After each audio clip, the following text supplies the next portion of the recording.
I'm Dr. David Hill, and today we're going to be talking about symptoms of autism in infants.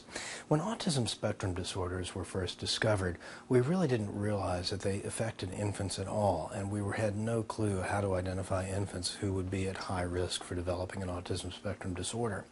As we learn more about autism, we're becoming better and better at identifying early signs. The earliest signs of autism seem to involve something called joint attention, or JA for short.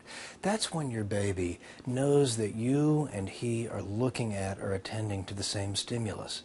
He may look to your face in a novel situation to see if everything's okay. When I enter the exam room, for example, of a 6-month-old or even better a 9-month-old, I watch to see if he looks back at his mom's face to figure out if I'm a threatening figure or someone to be trusted. I find that very reassuring. That means joint attention is excellent.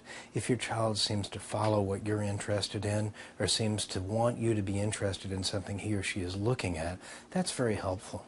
By 9 months of age, most children should be able to identify their own name as a special word and know that it's not just another word they're hearing. So if you call your child's name and don't seem to get a response on a regular basis, that's a very concerning sign for autism. Also, by 9 months of age, most children understand the word no. That doesn't mean they always obey, but it means they know what you're trying to get at. If they don't seem to understand at all when you say no, you need to at least be thinking about autism spectrum disorders, although they may also have a hearing disorder. Another thing your doctor can look at is the child's head circumference. Normally, as we do our wellness exams, we measure the size of the child's head. A head that grows abnormally quickly in the first year of life can come from a whole lot of things, but sometimes it is a sign of autism. That, combined with other signs of autism, raise significant concern and suggest an earlier evaluation than we might otherwise do.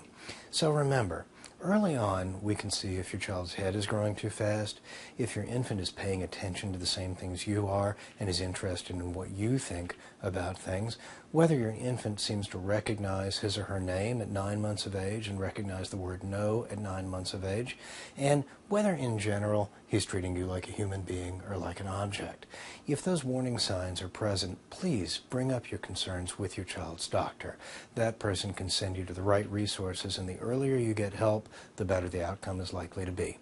Talking about signs of autism in infants, I'm Dr. David Hill.